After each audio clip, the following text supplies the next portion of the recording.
Admiral William Carter looked out the big window of his ship, the USS Defiant. He could see stars all around, and below him was a big round building. This was where humans and aliens from 27 different worlds were talking. The talks had gone on for 3 days, but the aliens were not being nice. They kept making threats and asking for things humans could not give. Commander Susan Wallace walked up next to him. Her face showed she was upset. "They are not taking us seriously," she said. "The Zoraxian even laughed when I talked about keeping our borders safe." Carter nodded. His face was hard and serious. "They think they can tell us what to do because there are more of them than us. They think we are weak because we try to be peaceful." Susan handed him a small screen. "The president just sent orders. We need to leave the talks right now." Carter smiled a little. Finally, down in the big round room, all the human people stood up at the same time. The head human ambassador, Laura Martinez, walked to the middle of the room. When she spoke, her voice came through the ship's speakers. She sounded calm but strong. For 300 years, humans have tried to be friends with the rest of the galaxy. For 300 years, aliens have attacked our planets, taken our things, and ignored our problems. You think we are patient because we are weak. You think we talk because we are scared. She stopped and looked at all the aliens. Starting now, Earth and all human planets are leaving these talks and leaving the Galactic Confederation. Our borders are closed. Any ships that come into our space without permission will be seen as enemies. The room got very loud. All the aliens started shouting and making threats, but the humans walked out in a straight line, not looking back. "Send the signal," Carter told Susan. "Start Operation Firewall now." All across human space, thousands of ships started to move. The galaxy had pushed humans too far. Now they would learn that humans didn't talk because they had to. They talked because they were being nice. 2 weeks later, the Galactic Council had a special meeting. The room was full of angry aliens from many different worlds. They were all upset about the humans leaving. "Who do these humans think they are?" shouted Grek, a big green alien with 4 arms. "They need us more than we need them." Council leader Zara, a tall blue alien, held up her hand for quiet. "The humans have closed all their borders. They are not answering any messages. What should we do?" A small gray alien named Vox spoke up. "Let them suffer. Without our trade, their planets will run out of food and supplies. They will come back soon, begging for help." Many aliens nodded. Humans only had 27 planets. The Confederation had thousands. How could humans survive alone? "I suggest we send ships to watch their borders," said Trell, a red alien with sharp teeth, "just to remind them how weak they are." The council agreed. They would send ships to the edge of human space. Not to fight, just to watch and wait for humans to give up. 1 month passed. The alien ships watching human space saw something strange. The humans were building. Big stations were going up at the edge of each human system. New ships were coming out of shipyards every day, but still no messages from humans. Admiral Krell of the Zoraxian fleet was getting worried. He called the council. "The humans are building weapons. Many weapons. Maybe we should talk to them again." Council leader Zara shook her head. "No. They will break first. Send a ship into their space. Take some of their mining machines from the outer planet. Show them they can't stop us." Admiral Krell didn't like this plan, but he sent 10 ships to a small human mining planet. The ships went into human space, ready to take what they wanted. They never came back. 2 more months passed. The alien leaders were now very worried. 30 more ships had gone into human space. None came back. No human ships came out to fight. No messages were sent. The ships just disappeared. In a secret meeting, Admiral Krell talked with other military leaders. "We made a big mistake. The humans were not weak. They were holding back." "That can't be true," said General Yix of the Brill Empire. "Humans are a young species. They can't have better weapons than us." "Then why are our ships not coming back?" asked Krell.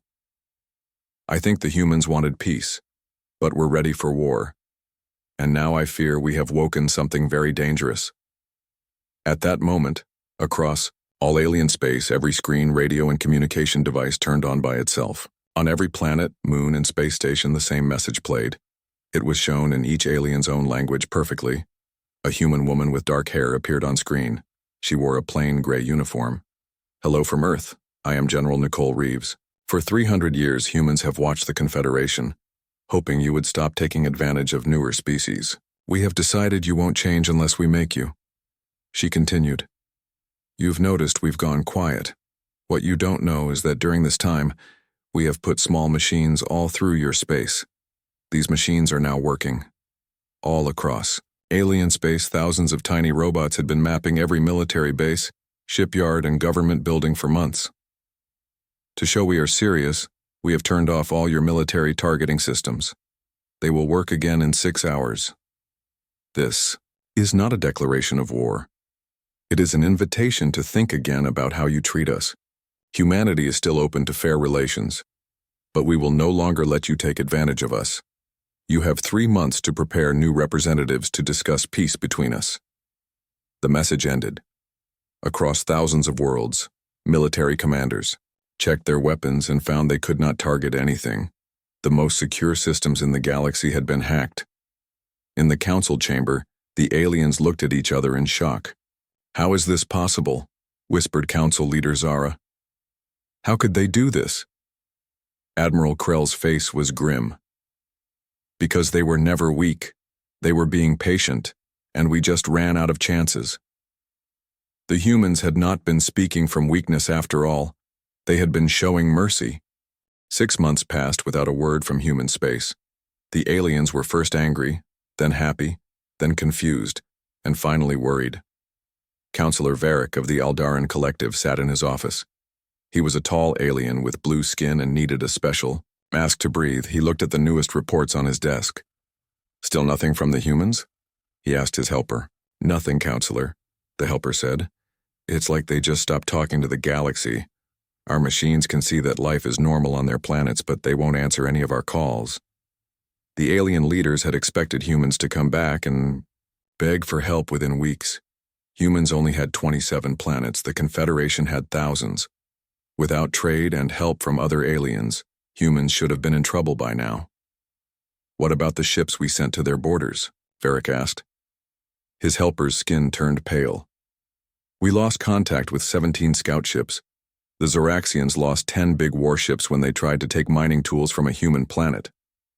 Take? Varric's antennas moved in anger. You mean steal. The helper did not answer that. The Confederation Council will meet tomorrow to talk about what to do. Many think we should send a big fleet to scare the humans back to talks. Varric looked at a map showing human space.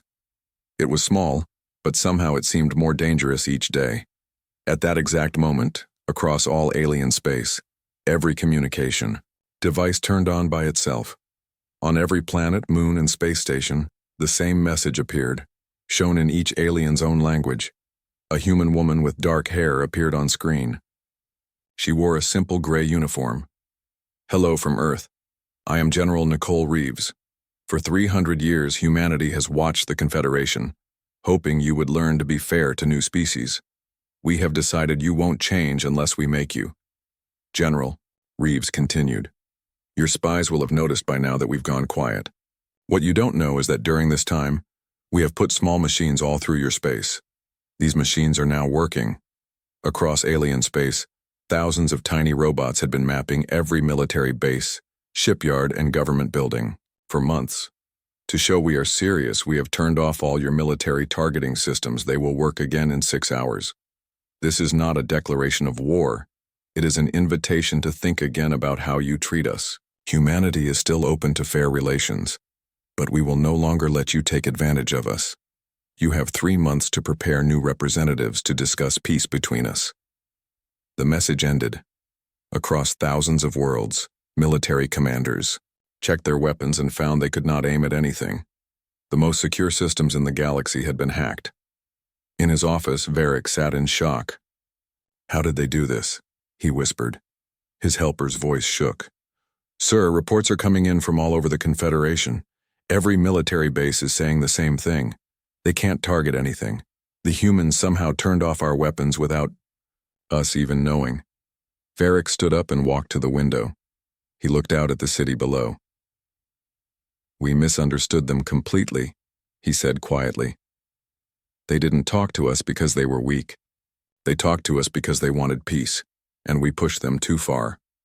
The next day, the Confederation Council held an emergency meeting. Leaders from all major alien species were there. The room was full of fear and anger. We should attack. Now, shouted Drell, a warrior from a planet known for fighting.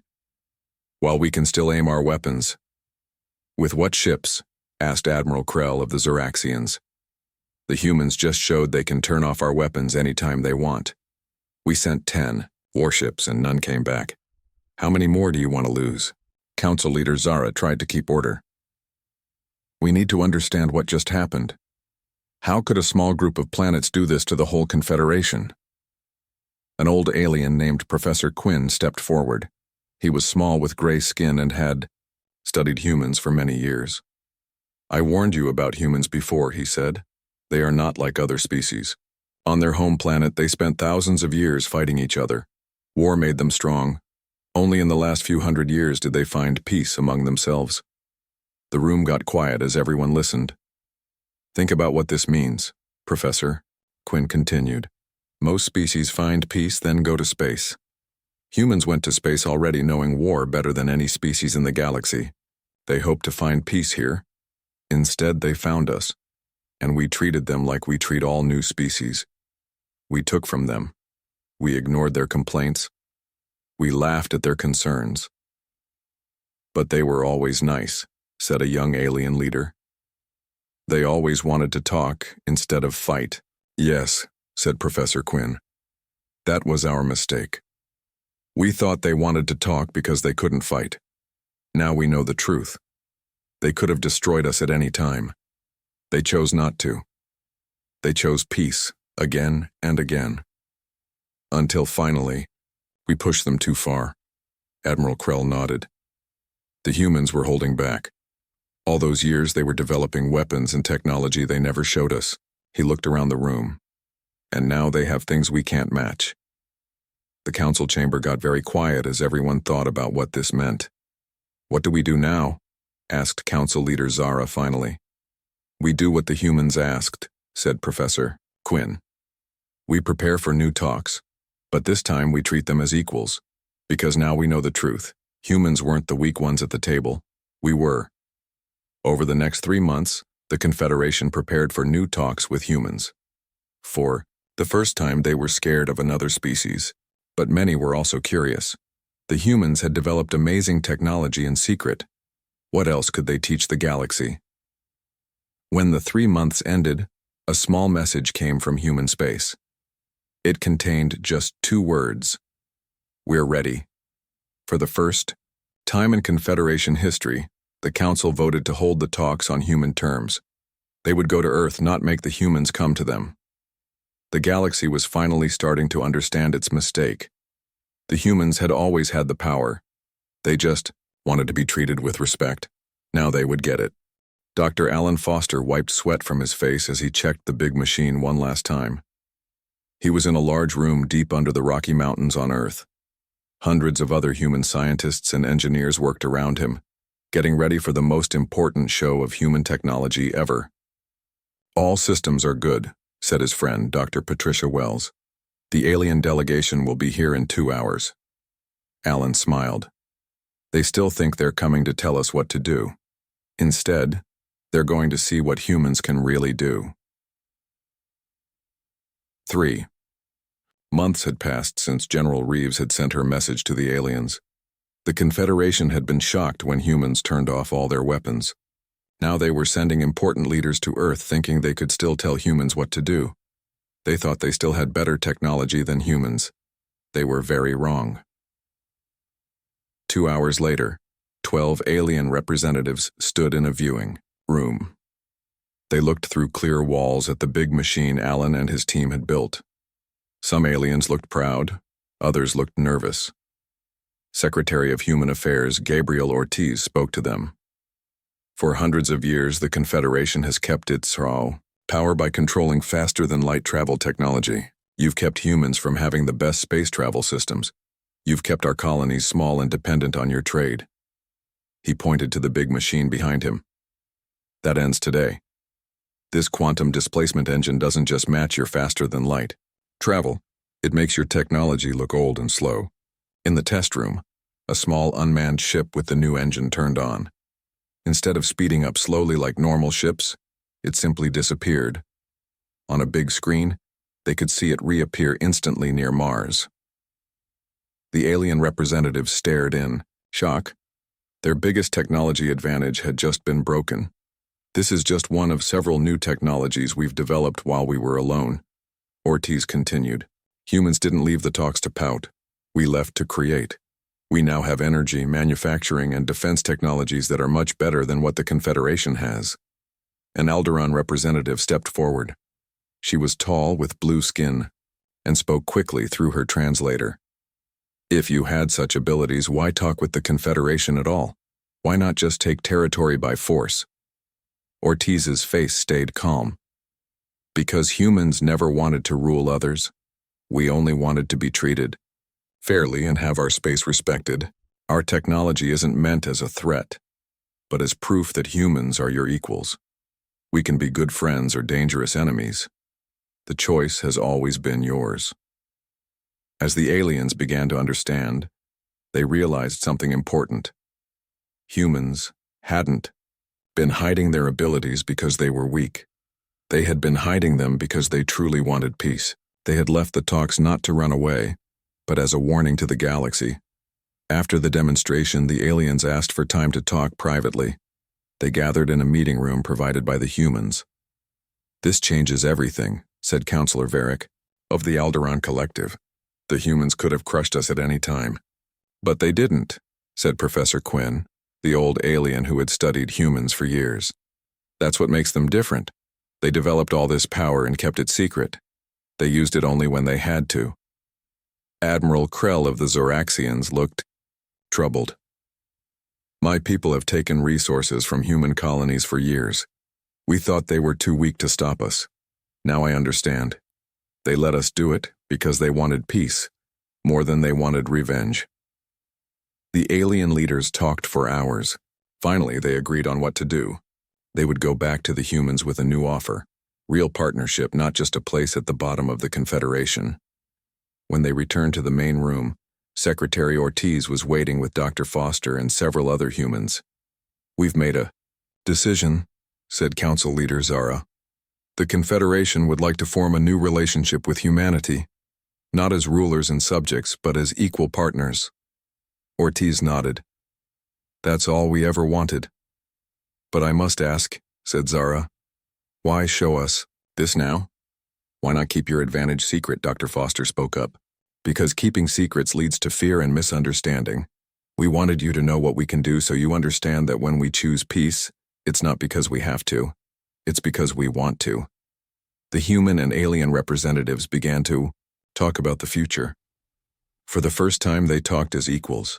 The humans shared details about their quantum displacement engine and other technologies.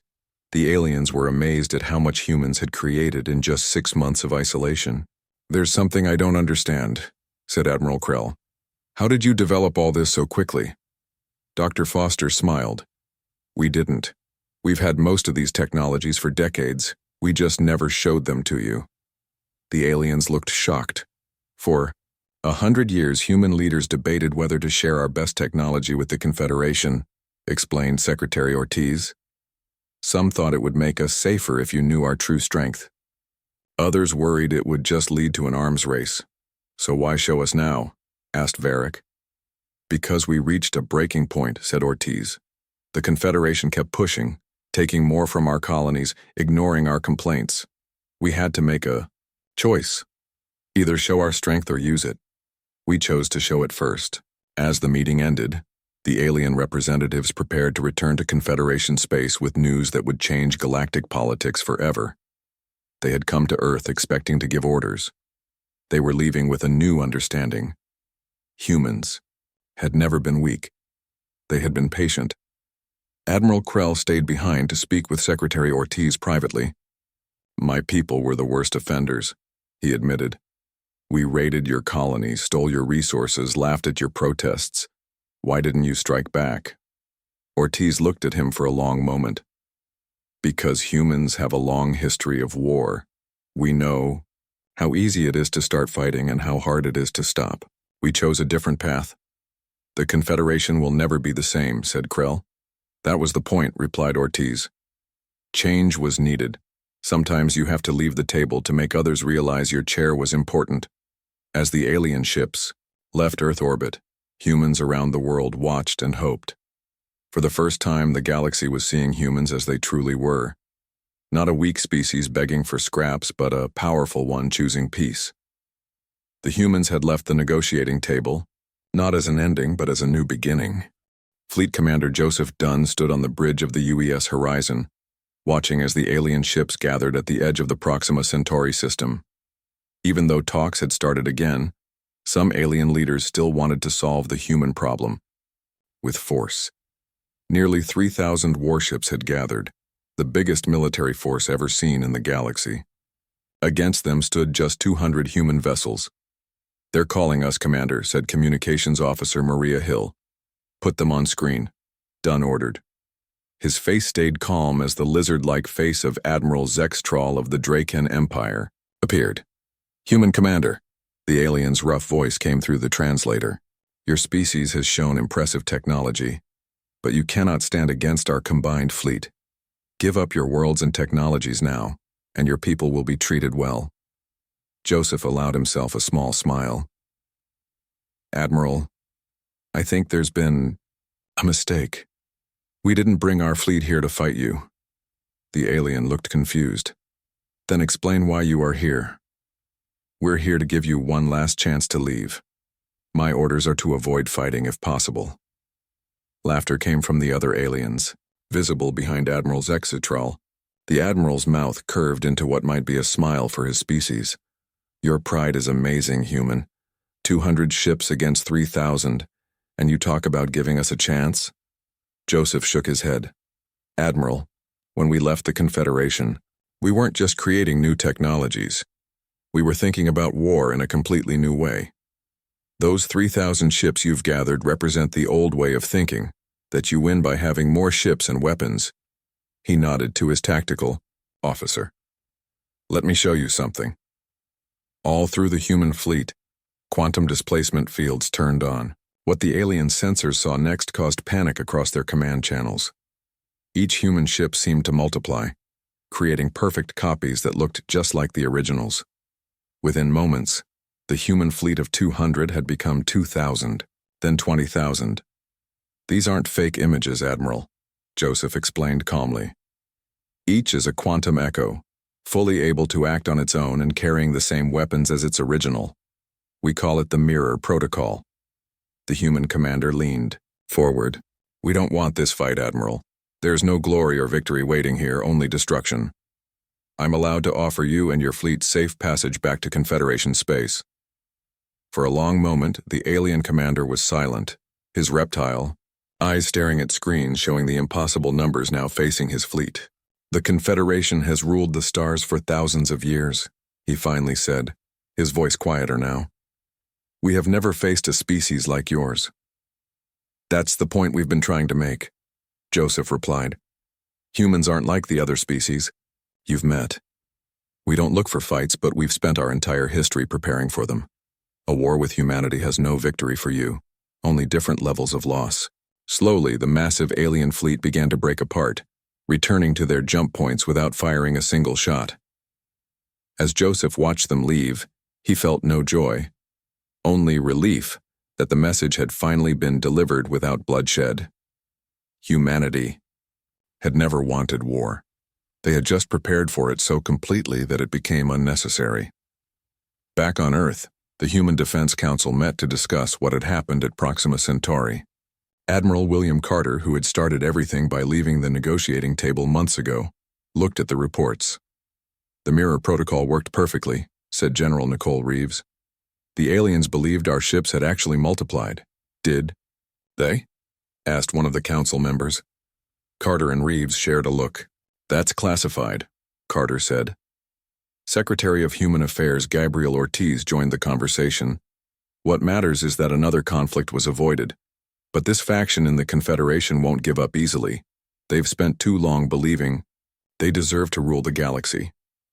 Then we need to change how the galaxy is ruled, said Ortiz. The current system doesn't work. The strong dominate the weak. That's why we left. What are you suggesting? Asked Carter. A new system, not a confederation with rulers at the top and everyone else below, but a cooperative where all species work together as equals. The council members talked for hours. Some thought humans should use their technology advantage to take control. Others worried that revealing too much would just make aliens more afraid of humans. Fear doesn't lead to respect, said General Reeves. It leads to more weapons and more chances for war. We need to offer a better way. Finally, they agreed on a plan. Humans would offer to share some of their technology with the Confederation, not all of it, but enough to show good faith. In return, they would ask for a complete change in how the galaxy was governed. 2 weeks later, representatives from Earth met with the Confederation Council. This time they met on a neutral space station halfway between Earth and the Confederation capital. Ambassador Julia Martinez, daughter of the woman who had led humans away from the table years earlier, spoke to the alien leaders. 5 years ago, humans left the Confederation because we weren't being heard, she said. Today we return not as beggars but as equals offering a new vision. The Zoraxian representative, whose species had once laughed at human concerns, bowed his head respectfully. The Confederation admits its mistake in underestimating humans. Your species has shown not only amazing technology, but also great control in using it. Julia nodded. Humans never wanted to rule, only to be treated fairly. The technologies we've created aren't meant to make humans supreme, but to make sure no species can claim to be naturally better than another. She showed them a plan for a new kind of galactic community, the Galactic Cooperative. Under this plan, each species would keep control of their own space, but would work together on shared projects and defense. We're offering to share our advances, quantum displacement, energy generation, manufacturing methods with all member species. In return, we ask for commitment to a new set of rules for how species treat each other. For hours, the discussion continued, looking at the plan from every angle. By the end, something new had emerged, not a human victory or a Confederation surrender, but a real mixing of ideas. As the meeting ended, the Draken representative, from the same species as Admiral Zexatral who had led the fleet against Earth, approached Julia. My people have a saying, he said quietly. The most dangerous opponent is not the one with the sharpest claws, but the one who has thought 3 steps ahead. Humans prepared for war so completely that you made it unnecessary. That is a lesson the galaxy needed to learn. Julia smiled. And the Confederation taught us that being alone isn't the answer. It took both humans leaving and the Confederation's response to bring us to this moment of understanding. As everyone left the meeting room, human and alien representatives walked, side by side, no longer separated by fear or inequality. The galaxy had finally understood its mistake, not just in underestimating human abilities, but in failing to see that true strength comes from working together as equals, not from the strong ruling the weak. The Grand Council chamber of the Galactic Confederation had been changed for the big meeting. For the first time in its 10,000-year history, the room was made into a circle where all species sat at the same height. No one was put higher than others, and no one was pushed into corners. At the new round table in the middle sat 7 people. 4 from the strongest Confederation species, and 3 humans. Ambassador Julia Martinez, daughter of the woman who had led humans away from the table 5 years ago, put her hands on the shiny table and looked at everyone. 5 years ago, humans left this room because no one was listening to us, she began. Today we come back not as beggars, but as equals offering a new way for the galaxy to work together. The Zoraxian representative, whose species had once laughed at human worries, bowed his head with respect. The Confederation admits its mistake in not seeing human strength. Your species has shown not just amazing technology but also great care in how you use it. Julia nodded. Humans never wanted to rule over others, only to be treated fairly. The technologies we've made aren't meant to put humans above everyone, but to make sure no species can claim to be naturally better than another. She pointed to her friends, Dr. Kevin Bradley and General Sharon Lewis, who turned on a display in the middle of the table. A complex plan appeared, the blueprint for a new kind of galactic community. What we suggest is the Galactic Cooperative, Julia explained. Unlike the Confederation model where a few species give orders to everyone else, the cooperative would let each member species control their own space while working together on shared projects and defense. Dr. Bradley pointed to parts of the plan. We're offering to share our advances, quantum displacement, energy generation, manufacturing methods, with all member species. In return, we ask for commitment to a new set of rules for how species treat each other. The Alderaan representative leaned forward. These rules being non-interference in internal development, fair resource sharing, working together against outside threats, and most importantly, seeing that different evolutionary paths create strength rather than competition, General Lewis answered. Humans, history of fighting among ourselves pushed us to develop technology very quickly. Other species have different strengths. The cooperative would use these differences instead of trying to make everyone the same. For hours, the discussion continued, looking at the plan from every angle. What emerged was something new, not a human victory or a Confederation surrender, but a real mixing of ideas. As the meeting ended, the Draken representative, from the same species as Admiral Zextral who had led the fleet against Earth, approached Julia. My people have a saying, he said quietly. The most dangerous opponent is not the one with the sharpest claws, but the one who has thought 3 steps ahead. Humans prepared for war so completely that you made it unnecessary. That is a lesson the galaxy needed to learn. Julia smiled. And the Confederation taught us that being alone isn't the answer. It took both humans leaving and the Confederation's response to bring us to this moment of understanding. 1 year later, the Galactic Cooperative was growing strong. Already, 50 species had joined, with more asking to be part of it every day. The old Confederation still existed, but more and more of its members were leaving to join the new system. On the planet New Terra, representatives from 20 species gathered to open the first cooperative research center. This huge building would let scientists from all species work together on problems that affected everyone: cleaner energy, better medicine, and faster travel between stars. Dr. Alan Foster, who had shown the quantum displacement engine to the aliens a year ago, looked at the gathered crowd with pride.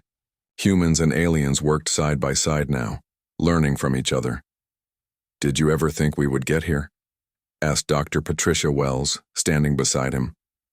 Not when we first left the negotiating table, Alan admitted. I thought we were heading for war. So did most of the galaxy, said a voice behind them. They turned to see Admiral Krell of the Zoraxians. Once an enemy, he was now one of the strongest supporters of the cooperative. Your species surprised us all, Krell continued. When you left the table and showed your power, everyone expected you to use it to take control. That's what any other species would have done. That was never the human way, said Patricia. We've had enough war in our history to know it never really solves anything. Krell nodded. That's the lesson the galaxy needed to learn. Power isn't just about what you can do. It's about what you choose not to do. Across the stars, the effects of the new cooperative were being felt. Smaller species that had once been ignored now had a voice. Resources were shared more fairly. Border disputes that might have led to war were being solved through talk and compromise. On Earth, Admiral William Carter was retiring from service. In his last speech to the Human Defense Force, he reflected on the journey that had started with his decision to leave the negotiating table. 5 years ago, we took a risk, he told the gathered officers. We showed the galaxy our strength not to threaten or control, but to demand respect. Many thought it would lead to war. Instead, it led to the greatest peace the galaxy has ever known. He looked out at the young officers who would lead humanity's defenses in the future. Remember this lesson. Sometimes you have to be willing to walk away from the table to be truly heard. But the goal should never be to stay away. It should be to come back to a better table as equals. As the galactic cooperative grew and strengthened, the stars became a different place. Species that had once fought each other now worked together. Technology that had been kept secret was now shared openly. The strong no longer ruled the weak. Instead, all contributed what they could and received what they needed. And it had all started because humans left the negotiating table, and the galaxy finally understood its error. Not the error of underestimating human technology or strength, though that had been real. The true error had been believing that peace could exist where there wasn't respect. Humans had shown the galaxy a better way, not through conquest or domination, but by having the courage to walk away and the wisdom to come back on new terms. The old saying proved true once more. Sometimes you have to be willing to lose the small battles to win the larger war. By leaving the table, humans had changed the entire game.